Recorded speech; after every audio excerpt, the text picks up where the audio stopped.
کہ جو لوگ ووٹ کو عزت دلانے کا نعرہ لگا کے اقتدار میں آئے تھے، آج ان کے دور میں ووٹ کی جو بے حرمتی ہو رہی ہے، میرے خیال میں اس سے زیادہ بے حرمتی شاید پہلے بھی کبھی نہیں ہو سکتی تھی۔ ایک تو ڈکٹیٹر ہے، ایک سازشی جرنیل ہے، وہ مینڈیٹ چوری کرتا ہے اور وہ برملا چوری کرتا ہے اور دھڑلے سے چوری کرتا ہے، مگر ایک ایسے حکمران اور ایک ایسے وزیر اعظم یا ایسے سیاستدان کیا کہیں کہ جو خود کو وزیر اعظم کہتا ہے، عوام کے مینڈیٹ کا محافظ کہتا ہے، ووٹ کے عزت کا رکھوالا کہتا ہے، اور اس کے باوجود بھی اس کے دور میں صحافیوں کو ہتھکڑیاں لگتی ہیں، سیاستدانوں پہ بغاوت کے مقدمے بنتے ہیں اور ان کو جیلوں کی سیر کرائی جاتی ہے، اور اس سے بڑی نااہلی اور انکمپیٹنس کیا ہوگی کہ پھر ان کے ادارے ایسے لگائے گئے سنگین الزامات کو ثابت بھی کرنے میں ناکام رہتے ہیں۔ اب ایک ایسے شخص سے بہتر تو وہ ڈکٹیٹر ہے کہ جو کم از کم بے شرموں کی طرح سب کچھ کرتا ہے، لیکن ایک ایسے بزدل ایک سیاسی لیڈر کو کیا کہیں گے کہ جو خود کو کہتا ہے کہ میں لیڈر ہوں، مگر اس کی لیڈرشپ کے اندر یہ سب کچھ ہو رہا ہوتا ہے۔ اور یہ وہ لوگ ہیں کہ جن کی گاڑی میں جعلی ہیروئن کے تھیلے رکھ کے مقدمے بنائے گئے ان پہ، جن کو اٹھا کے ان کا سر کی گنجا کیا گیا، حجامت کی گئی، ان کی بھوئیں منی گئی، ان کے ساتھ اتنا کچھ ہوا، اور آج ان کے دور میں ان کی وزارت کے نیچے ملزمان کو اسلام آباد پولیس گرفتار کرتی ہے اور پولیس مقابلے میں مار دیتی ہے، انہی لوگوں کی وزارت کے نیچے۔ اور ہم شاہد اسلم کو جتنی بھی خراج تحسین پیش کریں میں سمجھتا ہوں کم ہے، مگر اس کے ساتھ ساتھ اب ہمیں بطور تنظیم، بطور ایک میڈیا کی باڈی، ہمیں آگے کا بھی سوچنا ہے، اور سب سے بڑا چیلنج یہی ہے کہ جو ہمارے حکمران ہیں یہ تو اپنی حفاظت نہیں کر سکتے، یہ صحافیوں کی یا معاشرے کی آنکھ اور کان کی کیا حفاظت کریں گے؟ تو اس کے لیے ہمیں ہنگامی بنیادوں پہ فوری طور پہ کوئی حکمت عملی ترتیب دینی ہوگی، اور صرف قانون سازی واحد حل نہیں ہے۔ جو موجودہ قوانین ہیں اور جو موجودہ جو زیر تفتیش معاملات ہیں ان کو پرسو کرنا ہوگا۔ ارشد شریف کینیا میں شہید ہوا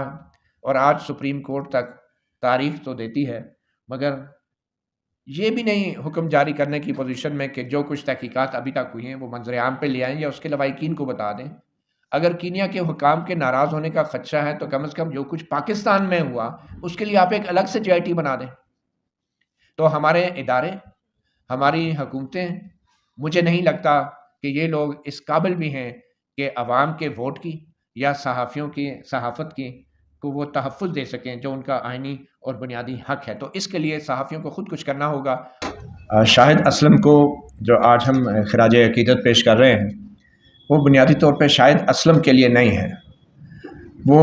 ہمارے پیشے کے لیے ہے، اور ہم سب کا ایک دوسرے کے لیے ہے کہ شاہد اسلم نے جو موقف اپنایا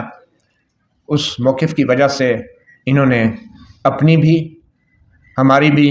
اور ہمارے پیشے کی بھی لاج رکھ لی۔ میں سمجھتا ہوں کہ شاہد اسلم تھوڑے سے خوش قسمت تھے کہ ان کو ہتھکڑیاں لگ گئی، کم از کم میرے سے زیادہ خوش قسمت تھے اور عدالت میں بھی پیش ہوئے، مگر جس جرم میں ان کو ہتھکڑیاں لگائی گئی وہ جرم ایسا ہے کہ جس کو سن کر انسان ویسے ہی نفسیاتی طور پر اور سماجی طور پر اتنے دباؤ میں آ جاتا ہے کہ جس کے اثرات دیر تک رہتے ہیں، اور اس کے اثرات صرف نام نہاد ملزم پر نہیں ہوتے بلکہ پورے پیشے پر آتے ہیں، پورے معاشرے پر آتے ہیں، اور معاشرے کو یہ ایک میسج دیا جاتا ہے کہ اگر یہ چیز ایک صحافی کے ساتھ ہو سکتی ہے تو باقی کس کھیت کی مولی ہے۔ تو یہ معاملہ صرف صحافت کا نہیں ہے۔ شاہد اسلم نے اگر جو موقف اپنایا ہے اور جس طرح سٹینڈ لیا ہے یہ پوری سوسائٹی کے لیے ایک مشعل راہ ہے، ایک پوری سوسائٹی کے لیے ایک مثال ہے کہ چاہے وہ سیاستدان ہو،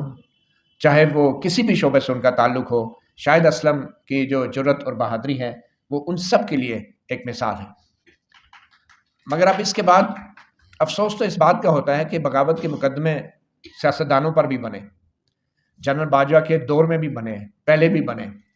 اور ان سیاستدانوں پر بھی بنے جو آج اقتدار میں ہیں۔ اور شرمناک بات یہ ہے کہ جو آج اقتدار میں ہیں ان کے ہوتے ہوئے شاہد اسلم جیسے صحافیوں پہ وہی مقدمات بن رہے ہیں۔